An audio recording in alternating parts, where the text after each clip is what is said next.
हर मुश्किल आसान होती है जब इरादों में जान होती है। VSC सेकेंड सेमेस्टर बॉटनी के वो सारे के सारे most important multiple choice question देख लेते हैं जो इस साल एग्ज़ाम पेपर में फंसने वाले हैं। तो कोई भी क्वेश्चन मत छोड़ना, सभी क्वेश्चन को अच्छे से याद करना, समझना, जैसे यही क्वेश्चन इस साल एग्ज़ाम पेपर में फंसेंगे। पेपर का नाम है आर्किगोनियट्स एंड प्लांट आर्किटेक्चर। चलिए देख लेते हैं वो कौन कौन से मोस्ट इम्पोर्टेंट MCQ हैं जो इस साल आपके एग्ज़ाम पेपर में फंस सकते हैं। तो सीधे क्वेश्चन फर्स्ट की तरफ बढ़ता हूँ। पोलिनियम किसमें मिलते हैं, यानी कि पोलिनियम इज़ फाउंड इन। जिन बच्चों को हिंदी में पढ़ना है वो हिंदी में पढ़ो और जिनको इंग्लिश में पढ़ना है वो इंग्लिश में पढ़ लो। वेरी वेरी इंपॉर्टेंट क्वेश्चन है। पोलिनियम किसमें मिलते हैं, यानी कि पोलिनियम इज़ फाउंड इन। सी पे आप टिक लगा दो, एक्सिलेपिडेसी इज़ द राइट ऑप्शन। चलिए नेक्स्ट क्वेश्चन की तरफ बढ़ते हैं, फटाफट तेजी से 75 क्वेश्चन देख लेते हैं। क्वेश्चन नंबर 2 है, द्विपद नाम वाले दो शब्द हैं। द्विपद नाम वाले दो शब्द हैं। 2 वर्ड्स कंप्रीजिंग वाई नोमिकल नोमेनक्लेचर आर। परिवार और जाति वंश, गण और परिवार, जाति वंश और प्रजाति, प्रजाति और उपजाति। देखो CCSU चौधरी चरण सिंह यूनिवर्सिटी मेरठ वालों का कल एग्ज़ाम पेपर है, यानी कि 22 को। इस लेक्चर को देख लो, बहुत सारे क्वेश्चन आपको मिलने वाले हैं, क्योंकि पहली बार CCSU सेकेंड सेमेस्टर के एग्ज़ाम पेपर MCQ वाइज करवाने वाली है। इससे पहले 2025-2024 में थ्योरी वाइज थे। समझ गए इस चीज़ को? तो जितना भी मैं पढ़ा रहा हूँ ना, जितना भी मैंने पढ़ाया वो सब पढ़ लो, कोई भी क्वेश्चन बाहर से नहीं आने वाला, सब इन्हीं लेक्चर से आपको मिलने वाले हैं। समझ गए? तो द्विपद नाम वाले दो शब्द हैं, सी पे आप टिक लगा दो, जाति वंश और प्रजाति इज़ द राइट ऑप्शन। अगला क्वेश्चन देख लेते हैं। क्वेश्चन 3 है, जीवन की उत्पत्ति का महाकल्प है। अरे यार, जीवन की उत्पत्ति का महाकल्प है, ये सबको पता है, प्री कैम्ब्रियन। ए पे टिक लगा दो। चलिए नेक्स्ट क्वेश्चन की तरफ बढ़ते हैं। क्वेश्चन नंबर 4 है हमारा, कॉन्टेजियम बिबम फ्लूइडम किसके द्वारा प्रस्तावित की गई थी। अब देखो, नाम थोड़ा अलग है बिल्कुल, लेकिन काम बहुत अलग है, इसका काम बहुत अलग है। कॉन्टेजियम बिबम और फ्लूइडम किसके द्वारा प्रस्तावित की गई थी। इंग्लिश में पढ़ने की ज़रूरत है, जो बच्चे इंग्लिश वाले हैं वो पढ़ लो इंग्लिश में, कोई दिक्कत नहीं है। बी पे आप टिक लगा दो, वाई जेरिंगसिक, यानी कि वाई जेरिंकिक इज़ अ राइट ऑप्शन। क्या लिखा हुआ है ये? हाँ, वाई जेरिक इज़ अ राइट ऑप्शन। चलिए अगला क्वेश्चन देख लेते हैं। क्वेश्चन 5 है, किसके जवाब में इंटरफेरोन को संश्लेषित किया जाता है। किसके जवाब में? Interferons are synthesized in response to mycoplasma, जीवाणु, विषाणु, कवक। और ये माइकोप्लाज्मा क्या आपने फर्स्ट सेमेस्टर में नहीं पढ़ा? जीवाणु क्या आपने फर्स्ट सेमेस्टर में नहीं पढ़ा? विषाणु, सब ये सब के सब आपने फर्स्ट सेमेस्टर में पढ़ रखे हैं। समझ गए इस चीज़ को? चलिए सी पे आप टिक लगा दो, वायरस, जिसको आप बोलते हो हिंदी में विषाणु। अच्छा नेक्स्ट क्वेश्चन देखते हैं। क्वेश्चन 6, वाई राइट्स है। फटाफट तेजी से जल्दी बताओ, वाई राइट्स क्या है। आज उल्टा हो रहा, क्वेश्चन छोटा है लेकिन ऑप्शन कितने बड़े हैं। और ना अधिकांश जगह ऐसा होता है, ऑप्शन की लेंथ ज़्यादा होता है और यानी कि क्वेश्चन की लेंथ ज़्यादा होती है, ऑप्शन छोटे होते हैं, लेकिन यहाँ पे ठीक उल्टा कर दिया इन लोगों ने। वाई राइडस है, वाई राइडस और संक्रामक प्रोटीन, संक्रामक न्यूक्लियो प्रोटीन, संक्रामक न्यूक्लिकम, या ऑल ऑफ द एबव। सी पे टिक लगा दो, संक्रामक न्यूक्लिक अम्ल है ये। ठीक है, चलो अगला क्वेश्चन देख लेते हैं। वेरी वेरी इंपॉर्टेंट क्वेश्चन है, 7वां। ओहो, बहुत ही दमदार टिकाऊ क्वेश्चन है, बहुत ही दमदार और टिकाऊ क्वेश्चन है भाई। चलिए, एकल हेलिक्स DNA पाया जाता है रीबो वायरस में, ई कोलाई में, या तुम्हारे पास ये जो फाइल लिखा हुआ है ना, PHI। ओहो जाम हो गया, ओ भाई चल जा यार, चल जा बेटा, चल जा। ये वाला, ये इसको फाई ना हम ऐसे बनाते हैं, इसको जो फाई है ना आप ऐसे बना सकते हो, ये वाला। लेकिन यहाँ पे मैंने हिंदी में लिख रखा है, ये वाला इंग्लिश में लिख दिया है ये फाई। ठीक है, कोई दिक्कत नहीं है। चलिए, तो इसका राइट ऑप्शन कौन सा है? एकल हेलिक्स DNA पाया जाता है 5x174 विषाणु में। याद कर लो ठीक से, 5x174 विषाणु में एकल हेलिक्स DNA पाया जाता है। सी पे आप टिक लगा दो। चलिए अगला क्वेश्चन देखते हैं। PPLO है, बहुत बहुत इंपॉर्टेंट क्वेश्चन है। आंधी टले तूफान टले पर ये क्वेश्चन न टले, एग्जाम पेपर में फंसता जरूर है वही है वाला। PPLO है यार, PPLO क्या है? PPLO ये प्रोकैरियोटिक कोशिका, यानी कि प्रोकैरियोटिक सेल, ये क्या है? PPLO है। ठीक है, यार क्वेश्चन देखो, इसका आंसर देखो, कैसा लग रहा है आपको अजीबो गरीब? ऐसे पेपर में आते हैं क्वेश्चन। चलिए अगला क्वेश्चन देखते हैं। विरियोन का अर्थ है, भाई विरियोन का क्या अर्थ है? अरे विरियोन कुछ और मत समझ लेना भाई, विरियोन का क्या अर्थ है कुछ और मत समझ लेना, ठीक है? जल्दी बताओ बेटा, विरियोन का क्या अर्थ है? विषाणु का आवरण, विषाणु की पूर्ण अवस्था, विषाणु का न्यूक्लियक अम्ल, मृत विषाणु। वेरी वेरी इंपॉर्टेंट क्वेश्चन है, ये मैंने टिक लगा रखा, ठीक है? वेरी वेरी इंपॉर्टेंट क्वेश्चन है बेटा, ध्यान से पढ़ना जरा इस चीज़ को, ये वेरी वेरी इंपॉर्टेंट क्वेश्चन है। बी पे आप टिक लगा दो। विषाणु की पूर्ण अवस्था यानी कि कंप्लीट फॉर्म ऑफ वायरस, ये क्या होता है? विरियोन होता है, ठीक है? अगला क्वेश्चन देखते हैं, अगला क्वेश्चन देखते हैं, 10 देखते हैं। देखो ये यहाँ पे लिखा हुआ है 5 क्रॉस 174, तो ये 5 जो है ना ऐसे बनता है 5 क्रॉस 174। विषाणु के जीनोम में बीपी की संख्या, number of BP in genome of 5 cross 174 virus, you know 5386 यानी कि 5386 यानी कि 5386, ये इसका राइट ऑप्शन है। आप बी पे टिक लगा दो। लगा दिया पक्का? अरे यार you are very very intelligent, आपकी तरह कोई नहीं यार, कल एग्जाम पेपर है, पढ़ लो सारी की सारी पीडीएफ। नेक्स्ट क्वेश्चन देखते हैं, नेक्स्ट क्वेश्चन देखते हैं। परागकण हैं, चलो एक क्वेश्चन मैं आपसे पूछता हूँ, आपने जितने पुराने वाले लेक्चर मेरे देख रखे हैं, पिछले लेक्चर, फटाफट यही से बताओ, साइकस में परागकण पंख युक्त होते हैं या पंख रहित होते हैं? जल्दी फटाफट यही से। अरे यार साइकस में परागकण पंख युक्त होते हैं या पंख रहित होते हैं? आज देखते हैं कौन कौन बिल्कुल सही कमेंट करता है कि सर इसका ये राइट ऑप्शन होना चाहिए, मतलब इसका ये राइट आंसर है। फटाफट ऐसे कमेंट कर दो। परागकण हैं नर युग्मक, भ्रूणपोष, भ्रूणकोष, नर युग्मोद्भिद, मेल गैमेटोफाइट। डी पे आप टिक लगा दो। बहुत बहुत दमदार क्वेश्चन है ये। परागकण क्या होता है? ये मेल गैमेटोफाइट होते हैं। चलिए बहुत बहुत इंपॉर्टेंट क्वेश्चन आने वाला है, 4 से 5 क्वेश्चन भारतीय वैज्ञानिकों पे फंसने वाले हैं आपके। भारतीय पादप भ्रूणिकी के पिता हैं, father of Indian plant embryology is professor Birbal Sahni, professor RP. Roy, professor M.O.P. Iyengar, professor Panchanan Maheshwari. D पे आप टिक लगा दो, प्रोफेसर पंचानन महेश्वरी, ठीक है? अगला क्वेश्चन देखते हैं, अगला क्वेश्चन देखते हैं। क्वेश्चन नंबर 13 है हमारा। कुल 75 क्वेश्चन मैंने आज के लेक्चर में कवर करे हैं, ज़्यादा क्वेश्चन मैंने लिए नहीं है। किस पौधे से बीज की उत्पत्ति खोजी जा सकती है? ये जो तुम देख रहे हो ना सिलेजिनेला, ये जो सिलेजिनेला है, इस पौधे से क्या करोगे आप? बीज की उत्पत्ति खोज सकते हो, ठीक है? सिलेजिनेला। और आते ही आता बहुत बहुत इंपॉर्टेंट क्वेश्चन है। चलिए अगला क्वेश्चन देख लेते हैं, अगला क्वेश्चन देख लेते हैं मेरे दोस्तों। क्वेश्चन नंबर 14 है।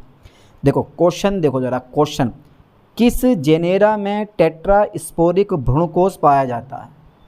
किस जेनेरा में टेट्रास्पोरिक भ्रूणकोष पाया जाता है? आप लोगों ने VSC सेकेंड सेमेस्टर बॉटनी की थ्योरी पढ़ी, लेकिन आपके क्वेश्चन तो MCQ वाइज है, थ्योरी क्यों पढ़े? लेकिन जब भी आप क्लास अटेंड करोगे MCQ वाइज ना पढ़ाकर वो लोग आपको थ्योरी पढ़ाएंगे, क्योंकि सारे के सारे MCQ थ्योरी से निकलते हैं, समझ गए?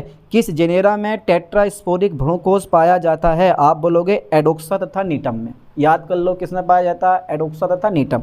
बहुत बहुत इंपॉर्टेंट क्वेश्चन है। अगला क्वेश्चन देखते हैं 15। यदि बीजांडकाएँ अथवा अध्यावरण कोशिकाएं सीधे भ्रूण बनाती हैं तो ये परिघटना कहलाती है। यदि बीजांडकाएँ अथवा अध्यावरण कोशिकाएं सीधे भ्रूण बनाती हैं तो ये परिघटना कहलाती है अपस्थानिक भ्रूणता। पढ़ी नहीं है आपने? बहुस्थानिक भ्रूणता, अपस्थानिक बहुभ्रूणता। अरे पढ़ रखा आपने, बहुत बहुत इंटेलिजेंट है यार। विदलन, अपभ्रूणता, ये सब आपने पढ़ रखा। तो यदि बीजांडकाएँ अथवा अध्यावरण कोशिकाएं सीधे भ्रूण बनाती हैं तो ये परिघटना कहलाती है अपस्थानिक भ्रूणता, ठीक है? याद कर लो। अगला क्वेश्चन देखते हैं 16। निम्न में से किसके बीजों में वायु द्वारा प्रसार होता है? अब क्वेश्चन तुम देखो यार, खुद से क्वेश्चन देखो खुद से। अब तुम, निम्न में से किसके बीजों में वायु द्वारा प्रसार होता है? आप बोलोगे कैलोट्रोपिस जाइजेंटियन। कैलोट्रोपिस जाइजेंटियन द्वारा जो होता है ना, वो बीजों में वायु द्वारा प्रसार होता है, ठीक है? अगला क्वेश्चन देखो जरा फटाफट 23 से। 17वां, जल निमग्न पौधों में जल द्वारा परागण कहलाता है। क्या कहलाता है? पढ़ रखा आपने पहले? अरे पढ़ रखा है यार। चलिए, जल परागण, अंतः जल परागण, अधिजल परागण और संबुक परागण। बी पे आप टिक लगा दो, अंतः जल परागण कहलाता है, ठीक है? 17 का B number is the right option. अगला क्वेश्चन देख लेते हैं 18। आवर्तबीजी पौधों में मादा युग्मोद्भिद होता है। The female gametophyte in angiosperms is अंडप, बीजांड, भ्रूणकोष, embryo sac is the right option. यानी कि भ्रूणकोष, ये इस क्वेश्चन का राइट ऑप्शन है। याद कर लोगे ठीक से? चलो कोई बात नहीं, you are very very intelligent. अगला क्वेश्चन देखते हैं 19वां।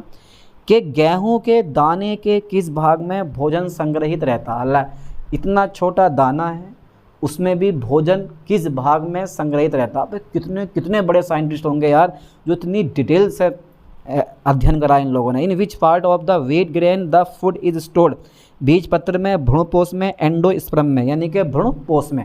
ठीक है, बी पे आप टिक लगा दो। बहुत इंपॉर्टेंट क्वेश्चन है ये वाला भी। 20 क्वेश्चन देखते हैं। निम्नलिखित में से किस प्रकार के भ्रूणकोष में प्रतिवयासांत कोशिकाएं अनुपस्थित होती हैं। आप बोलोगे ओनोथेरा प्रकार का। ओनोथेरा प्रकार is the right option. Question number देखते हैं 21। बीज विकसित होते हैं बीजांड से या अंडाशय से।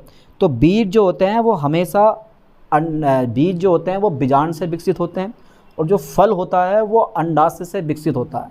साइकस पाइनस, इसके लेक्चर ही मैंने डाल रखे हैं, पढ़ लेना, बहुत बहुत इंपॉर्टेंट है। साइकस पाइनस के भी बहुत सारे क्वेश्चन आपके एग्जाम पेपर में फंसेंगे। टोरिडोफाइटा और ब्रायोफाइटा, बहुत से क्वेश्चन फंसने वाले हैं। ठीक है, तो जैसे जैसे मैंने पढ़ाया ना वैसे वैसे पढ़ते रहो। आई होप कि 75 में से 70 क्वेश्चन आपके कहीं नहीं गए हैं।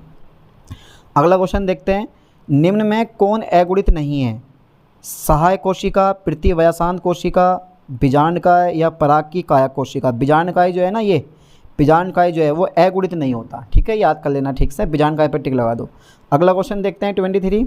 निम्नलिखित में से कौन जीवाश्म में सबसे अच्छी तरह सुरक्षित रहता है। Which of these is well preserved in fossil. परागकण, शैवाल, कवक, कोई नहीं, परागकण रहता। पोलन ग्रेन्स जो होते हैं ना वो जीवाश्म में सबसे अच्छी तरह सुरक्षित रहता है। परागकण is the right option. Okay, चलिए अब थ्योरी नहीं पढ़ा रहा हूँ यार, बस खाली राइट ऑप्शन पे क्लिक करवा रहा हूँ, पढ़ लो ठीक से, बहुत इंपॉर्टेंट है।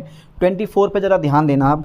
युग्मक के संयोजन के बिना भ्रूण विकास प्रक्रिया को कहते हैं। युग्मक के संयोजन मतलब बिना निषेचन के, अरे वही तो हो गया, विदाउट फर्टिलाइजेशन। तो युग्मक के संयोजन के बिना भ्रूण विकास की प्रक्रिया को कहते हैं एपोगेमी। याद कर लो ठीक से, apogamy is the right option. Okay sir, याद कर लिया, याद कर लिया। अरे यार तुमसे बढ़ के कोई इंटेलिजेंट हो ही नहीं सकता। 25 देखो ज़रा। पौधे जो अपने जीवन में केवल एक बार युग्मित होते हैं कहलाते हैं। केवल एक बार युग्मित होते हैं, मोनोकार्पिक पौधे कहलाते हैं। अगर ऐसे ऐसे क्वेश्चन फंस जाए एग्जाम पेपर में तो दिमाग चकरा जाएगा। फिर तो दे तुक्का ले तुक्का, दे सही और ले सही। अरे यार ऐसा कुछ नहीं है, बस पता होना चाहिए, पढ़ के जाना एक बार अच्छे से। 26 देखो। आवर्तबीजी पौधों में अपबीजाणुकता सर्वप्रथम किसने खोजी। अपबीजाणुकता सर्वप्रथम किसने खोजी आवर्तबीजी पौधों में। आवर्तबीजी पौधे क्या होते हैं आपने 12th क्लास में भर भर के पढ़ रखा है। हेस्लोप हेरिसन ने, वेरी वेरी इंपॉर्टेंट मैंने लिख रखा है ये, और ये एग्जाम पेपर में आता भी है, बहुत बहुत इंपॉर्टेंट है और आपके एग्जाम पेपर में भी रखा हुआ मिलेगा ये। चलिए अगला क्वेश्चन देखते हैं 27। बहुभ्रूणता सामान्यता पाई जाती है टमाटर में। नींबू का नाम सुना है, नींबू में सबसे पहले बहुभ्रूणता की खोज की गई। कहाँ पे है नींबू, ये सिट्रस में। वेरी वेरी इंपॉर्टेंट क्वेश्चन, ये आएगा पेपर में। आंधी टले तूफान टले पर ये क्वेश्चन ना टले, ये पक्का आपके एग्जाम पेपर में फंसने वाला है। ठीक है, अगला क्वेश्चन देखते हैं 28। और तुम्हें क्या लग रहा है कि ना आगा। एक अनिषेचित अंड से भ्रूण बनने की प्रक्रिया को कहते हैं अनिषेक जनन। कहाँ पर है इसमें, ढूंढ लो, ये हैगा अनिषेक जनन। अनिषेक फलन नहीं, अनिषेक जनन। ठीक है, याद करना, एक अनिषेचित अंड से भ्रूण बनने की प्रक्रिया को कहते हैं अनिषेक जनन। ये क्वेश्चन बहुत इंपॉर्टेंट है, पक्का फंसेगा। जो बता रहा हूँ ना इंपॉर्टेंट है तो वो इंपॉर्टेंट है, उसे कोई रोक नहीं सकता। निमीलित पुष्प होते हैं, हाँ ऐसे क्वेश्चन जो हैं दिमाग घुमा देते हैं। निमीलित पुष्प होते हैं स्वपरागित, सेल्फ पोलिनेटेड, यानी कि निमीलित पुष्प होते हैं स्वपरागित। याद कर लो, स्वपरागित is the right option. Okay, सही है सर, आगे बढ़ा दो। टाइलोसिस पाए जाते हैं, बहुत बहुत इंपॉर्टेंट है, बहुत बहुत इंपॉर्टेंट है। टाइलोसिस पाए जाते हैं, टाइलोसिस आर फाउंड इन अंताकाष्ठ में, यानी कि हार्डवुड में टाइलोसिस पाए जाते हैं, बहुत बहुत इंपॉर्टेंट है, अंताकाष्ठ में। याद कर लो, अंताकाष्ठ is the right option. Okay, चलिए बेटा अगला क्वेश्चन देखते हैं 31। लिग्निन किस कोशिका भित्ति का विशिष्ट भाग है। Lignin is the most important cell wall component of xylem का, फिलोएम का, पेरेनकाइमा का या कैम्बियम का। आप बोलोगे जाइलम का। जाइलम, अगर किसी ऑप्शन में आपको जाइलम दिखाई दे, बड़ा जालिम है जाइलम, नहीं यार। तो अगर किसी पौधे में, अगर किसी ऑप्शन में आपको जाइलम दिखाई दे, टिक लगा देना कि सर जाइलम ही उस क्वेश्चन का राइट ऑप्शन होगा। ठीक है, लिग्निन किस कोशिका भित्ति का विशिष्ट भाग है, आप बोलो जाइलम का। ठीक है, अगला क्वेश्चन देखो जरा, खुद से पढ़ो, खुद से इसका राइट ऑप्शन बताने की कोशिश करो, तभी आपकी पढ़ाई में मज़ा आने वाला। सह कोशिकाएँ प्रायः संबंधित होती हैं। Companion cells are usually associated with रेशो के साथ, वाहिनिकाओं के साथ, वाहिकाओं के साथ, या फिर सीप ट्यूब के साथ, चालनी नलिकाओं के साथ, चालनी नलिकाओं के साथ। ठीक है, चलिए अगला क्वेश्चन देख लेते हैं 33। जैसे जैसे वृक्ष की आयु बढ़ती है उनमें निम्नलिखित में से कौन मोटाई में तेजी से बढ़ता है? वृक्ष की आयु जैसे जैसे बढ़ती है, लट्ठा देखा, लट्ठा, पुराने पेड़ देखे हैं, जेब मोटे मोटे मिलेंगे, छोटे कम उम्र के पेड़ पतले पतले मिलेंगे। तो क्या बढ़ता है? यह वाले जो हार्डवुड होती है, अंथा काष्ठ जो होती है ना, वो बढ़ती है। ठीक है, याद कर लो, जैसे जैसे पेड़ की लंबाई बढ़ती रहती है, मोटाई में कौन तेजी से बढ़ता है? अंथा काष्ठ जो होती है उसकी। ठीक है, यानी कि हार्डवुड। चलिए अगला क्वेश्चन देखते हैं 34। एपोप्लास्ट एवं सिम्प्लास्ट शब्दों का उपयोग सर्वप्रथम किया गया था। बहुत बहुत इंपॉर्टेंट, बहुत बहुत दमदार क्वेश्चन है कि एपोप्लास्ट एवं सिम्प्लास्ट शब्दों का उपयोग सर्वप्रथम किया गया था। आप बोलोगे मुंज द्वारा। अरे यार साइंटिस्ट ने ये मत समझना मुंज कोई ऐसे पैसे व्यक्ति हो, बड़े जानदार समझदार साइंटिस्ट, मुंज द्वारा। ठीक है, मुंज। चलिए अगला क्वेश्चन देखते हैं 35। एम्फीबेसल संवहन बंडल पाए जाते हैं। एम्फीबेसल वेस्कुलर बंडल्स और फाउंड इन ड्रेसिना में पाए जाते हैं। डी पे आप टिक लगा दो। दमदार क्वेश्चन है ये भी। हाँ, ऐसी क्वेश्चन देखो मैंने आज के लेक्चर में कवर करवाए हैं आपको। अच्छा ये बताओ, कॉर्क कोशिकाएं होती हैं, कॉर्क सेल्स आर मृत। जितनी भी कॉर्क कोशिकाएं होती हैं वो सब मृत होती हैं, याद कर लो। कॉर्क कोशिकाएं होती हैं, मृत होती हैं। ठीक है, अगला क्वेश्चन देखो जरा 37। भ्रण ऊतक का मज्जा भाग बना होता है। आप बोलोगे दृढ़ोतक का, या फिर मृदुतक से, या फिर स्थूल कोण से। D all of the above, सबसे बना होता है। यानी कि भ्रण ऊतक का मज्जा भाग जो होता है इन तीनों से मिलकर बना होता है। ठीक है, चलिए अगला क्वेश्चन देख लेते हैं। अगला क्वेश्चन देखते हैं, बहुत बहुत इंपॉर्टेंट क्वेश्चन है। अगला क्वेश्चन 38 है कि जल में गोपक जन का निर्माण होता है। जल नहीं बेटा, जड़ है, जड़। पेड़ों की जड़ देखिए, अब सबने देख रखी है। जड़ में गोपक जन का निर्माण होता है। अब जब तक ये पता नहीं होगा आपको कि गोपक जन क्या चीज़ है, तो कैसे उस क्वेश्चन का राइट ऑप्शन आप लगा दोगे? तो जड़ में गोपक जन का निर्माण होता है, आप बोलोगे त्वचा जन से। किससे होता है? त्वचा जन से होता है। ठीक है, चलो अगला क्वेश्चन देखते हैं। अगला क्वेश्चन देखते हैं, very very important question number 39 हमारा आ गया है। ठीक है, 39 क्वेश्चन है, अनावृत बीजियों का, नोट आवर्त बीजी, अनावृत बीजियों का फिलोअम आवर्त बीजियों से भिन्न है। किस बात को लेकर दोनों में डिफरेंट है, अंतर है, वो बताना। यह वाला सह कोशिकाएँ ना होने के कारण अनावृत बीजी, यानी कि अनावृत बीजियों में सह कोशिकाएँ नहीं होती हैं। ठीक है, और आवर्त बीजियों में सह कोशिकाएँ होती है, और इसी की वजह से दोनों के जो फिलोम होते हैं वो अलग होते हैं, है ना। अगला क्वेश्चन देखते हैं 40। रेफाइडस बने होते हैं। रेफाइडस किस चीज़ के बने होते हैं भाई? ये जो रेफाइडस हैं, रेफाइडस बने होते हैं, रेफाइडस आर फॉर्म्ड ऑफ, आप बोलोगे कैल्शियम ऑक्सीलेट के। कैल्शियम ऑक्सीलेट के रेफाइडस बने होते हैं। Okay done. चलिए 41 देखते हैं। मोटी उत्त्वचा प्रायः होती है शुष्कोद्भिद में। हाँ, बात बिल्कुल सही है। राजस्थान में रहने वाले जितने भी पौधे होते हैं ना रेते में, उनकी त्वचा मोटी होती है, समझ गए। चलिए अगला क्वेश्चन देखते हैं 42। मूल गोप अनुपस्थित हैं। अब ये मूल गोप क्या चीज़ है, इसके बारे में आपको पता होना चाहिए। तो मूल गोप नहीं होते हैं, root cap is absent in, वो होते हैं हाइड्रोफाइट में। हाइड्रोफाइट में मूल गोप कभी नहीं पाए जाते, याद कर लो, ये भी एक इंपॉर्टेंट क्वेश्चन है। ठीक है, चलिए अगला क्वेश्चन देखते हैं 43। निम्नलिखित में से कौन स्वतंत्र तैरने वाला पौधा है? निम्नलिखित में से कौन स्वतंत्र तैरने वाला पौधा है? लेमना। लेमना पे टिक लगा दो। Lemna very very important question. और मुझे जो पेपर आपका कल हो, हाथों हाथ भेज देना। कुछ बच्चे तो ऐसे होते हैं कि कुछ बच्चों का पेपर 10 बजे से होगा 12 बजे तक, कुछ का पेपर 3 से 5 बजे तक। अब एक बार मैं 6th सेमेस्टर वाले बच्चों को पढ़ा रहा था, तो 3 से 5 बजे तक उनका पेपर था।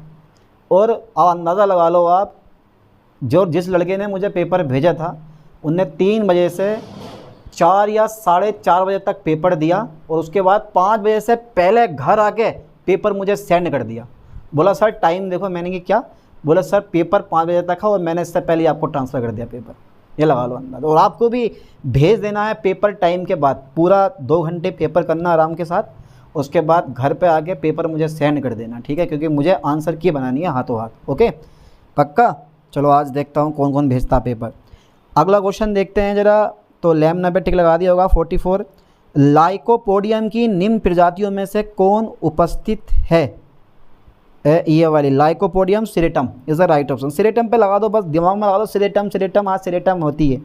45 देखते हैं, निम्नलिखित टेरिडोफाइटस में किसके सबसे अधिक गुणसूत्रों की संख्या होती है? निम्नलिखित टेरिडोफाइटस में किसके सबसे अधिक गुणसूत्रों की संख्या होती है? आप बोलोगे ओफियोग्लासम रेटिकुलेटम, ओफियोग्लासम रेटिकुलेटम। अब कुछ बच्चे कमेंट करते हैं कि सर नाम बहुत बुरे हैं, याद करने में बड़ी दिक्कत पड़ती है। बेटा बॉटनी ली है तो याद तो करने पड़ेंगे नाम अब इसके, ठीक है? कोई राकेश सुरेश महेश वाले नाम नहीं है, बहुत ही वीआईपी, बेटा याद करो ठीक से। क्वेश्चन 46, निम्न में से कौन सी साइनोबैक्टीरिया एजोला के साथ सहजीवी है? Which of the following cyanobacteria forms symbiotic association with Azolla? आप बोलोगे एनावीना। कितना दमदार नाम है एनावीना, एक दमदार और टिकाऊ नाम है एनावीना। एनावीना सोक दिया तात ना करो।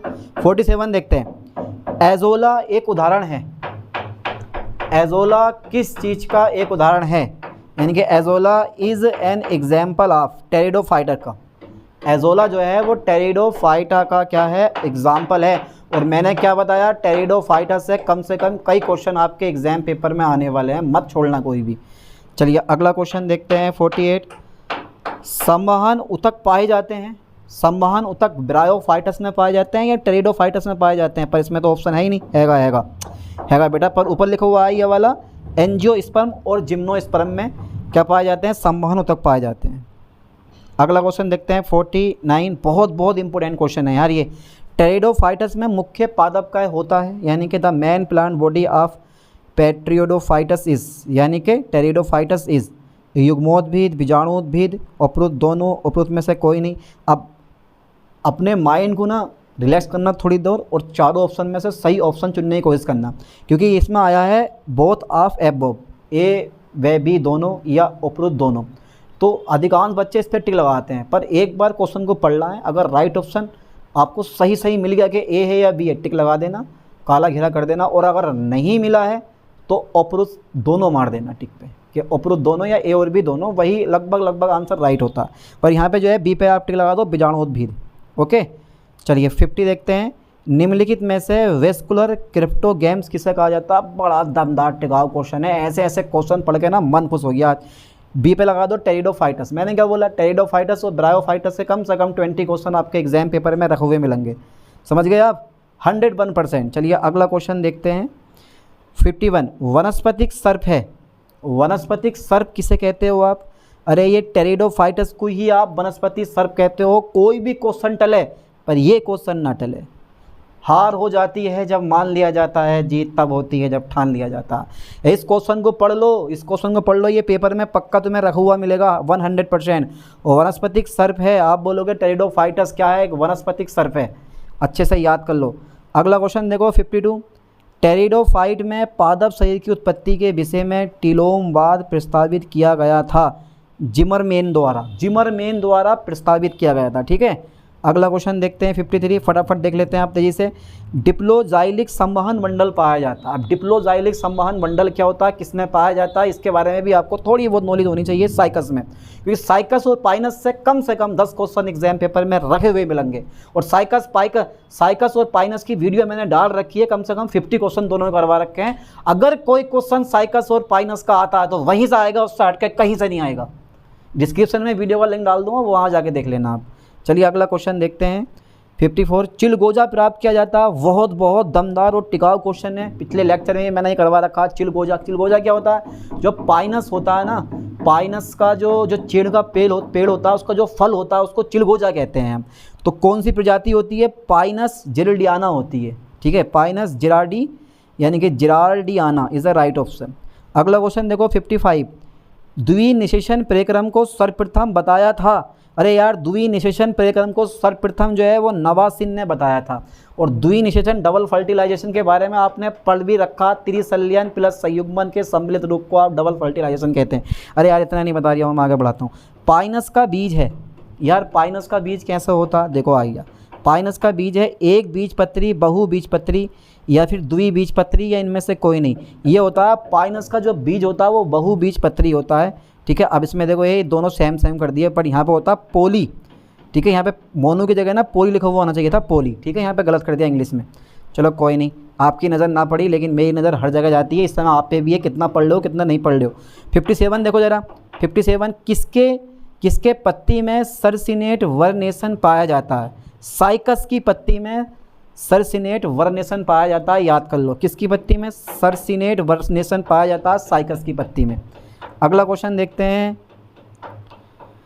पाइनस के परागकण का पंख है एक्जीन, एंटीन, एक्सोएंटीन या कोई नहीं? क्या लग रहा है आपको? एक्जीन होता है। पाइनस का जो परागकण का पंख होता है ना वो एक्जीन होता है, ठीक है, याद कर लो ठीक से। चलो अगला क्वेश्चन देखो, बहुत छोटा क्वेश्चन है, बहुत दमदार क्वेश्चन है, इसीलिए आज का लेक्चर मत छोड़ना, बड़े प्यार के साथ में अच्छे से याद करना, समझना।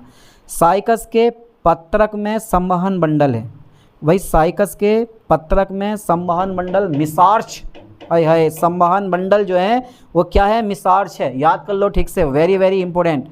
अगला क्वेश्चन देखते हैं 60, निम्नलिखित में से कौन टेरिडोफाइट अब दुर्लभ है? यार एक टेरिडोफाइट जो है ना वो दुर्लभ है, मतलब ख़त्म होने की कगार पे है, उसका नाम है राइनिया मेजर। राइनिया से भी कई क्वेश्चन आते हैं, रक्सिया और राइनिया दोनों पढ़ लेना। Rhynia major is a right option, ठीक है, Rhynia major is a right option. अगला क्वेश्चन देखते हैं 61, वेलिकुलर केनाल इक्विसिटम में उपस्थित है, वेलिकुलर केनाल इक्विसिटम में उपस्थित है।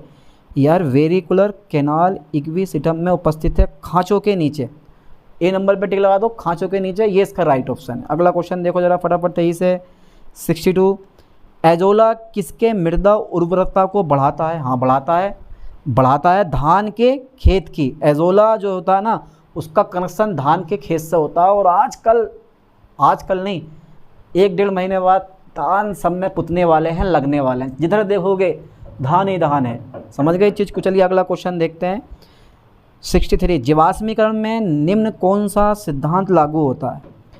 जीवाश्मीकरण में प्रतिस्थापन सिद्धांत भी लागू होता है, इनफिल्ट्रेशन सिद्धांत भी लागू होता है, और ए और बी दोनों पे टिक लगा दो, बोथ ए एंड बी।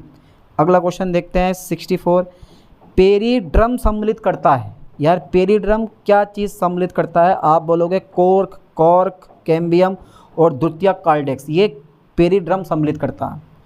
अच्छा ओके सर, ओके। 65, परागकण के कोशाद्रव्य में प्रचुरता पाई जाती है, यानी कि cytoplasm of the pollen grains are rich in protein में, प्रोटीन की पाई जाती है, परागकण के कोशाद्रव्य में प्रोटीन की प्रचुर मात्रा पाई जाती है, ठीक है। अगला क्वेश्चन देखते हैं 66, एंटीन की प्रकृति है। एंटीन की क्या प्रकृति होती है? सर आप बोलोगे एंटीन की प्रकृति जो होती है वो प्रोटोसेलुलोज होती है। एंटीन की प्रकृति कैसी होती है? प्रोटोसेलुलोज, याद कर लो कैसी होती है? प्रोटोसेलुलोज होती है। ओके सर याद हो गया, आगे बढ़ाओ। 67, थोड़ा सा क्वेश्चन बड़ा है पर ज़्यादा बड़ा भी ना है। किस वजह से पाइनस का पराग हवा में अधिक समय के लिए उड़ सकता है? या परागकण पंखयुक्त होते हैं? ऑक्सीजन के कारण, पंखों के कारण, क्योंकि भैया पाइनस के परागकण जो होते हैं वो पंखयुक्त होते हैं, जबकि साइकस के परागकण पंखयुक्त नहीं होते, इतना ध्यान देना। और इसी वजह से ये अधिक समय तक हवा में उड़ सकता है, यानी कि रह सकता है। चलिए 68 देखते हैं, एक्सजीन पुनः 2 भागों में अलग हो जाता है। एक्सजीन इज फर्दर डिफरेंटिएटेड इनटू 2 पार्ट्स, और वो है एक्ट एक्सजीन और एंड एक्सजीन, यानी ठीक है, एक्ट एक्सजीन और endexine is a right option. अगला क्वेश्चन देखते हैं 69, मीसोसोम संबंधित नहीं है प्रोटीन के संश्लेषण में। मीसोसोम की कोई भूमिका नहीं है। अगला क्वेश्चन बढ़ाता हूँ मैं 70, जीवों का 5वां किंगडम में वर्गीकरण किसने सुझाया था? यार जीवों का 5 किंगडम में वर्गीकरण किसने सुझाया था? व्हीटेकर ने। कितना खतरनाक नाम है, अंडरटेकर ही कर देते। व्हीटेकर इज द राइट ऑप्शन। अगला क्वेश्चन 71 है, अनानास एक उदाहरण है। अनानास तो सबने खाया होगा, ना भी खाया हो देखा जरूर होगा। तो एक सोरोसिस का, ठीक है, अनानास जो है वो एक सोरोसिस का उदाहरण होता है। चलिए अभी नारियल का क्वेश्चन नहीं आया यार, इसमें नारियल से तो पूछता है 1-2 क्वेश्चन। यूफोरबिया के पुष्पक्रम का लक्षण है, यूफोरबिया के पुष्पक्रम का लक्षण है साइथियम। यूफोरबिया के पुष्पक्रम का लक्षण जो होता है ना वो साइथियम होता है, ठीक है। चलो बेटा अगला क्वेश्चन देखो 73, आम का खाने योग्य भाग है। आप कौन सा भाग खाते हो? आम का खाने योग्य भाग है, बहुत इंपॉर्टेंट है, और वो होता है तुम्हारे पास बीज चोल, सीड कोड जो है वो आम के खाने का भाग होता है। अगला क्वेश्चन देखते हैं 74, लीची का खाद्य भाग अकीरिकी रूप से है बीज चोल। ये भी राइट पे टिक लगा दो, कोई दिक्कत नहीं है।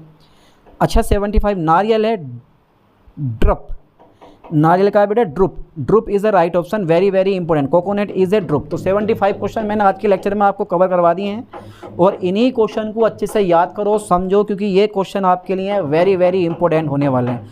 मत छोड़ना कोई भी क्वेश्चन, क्योंकि अगर एक भी क्वेश्चन छूटा तो समझो आपका एक नंबर चला गया। इसीलिए सारे क्वेश्चन अच्छे से याद करना, समझना, जैसे यही क्वेश्चन इस साल एग्जाम पेपर में फंसेंगे। मिलते हैं नेक्स्ट वीडियो में नेक्स्ट लेक्चर के साथ। थैंक्स।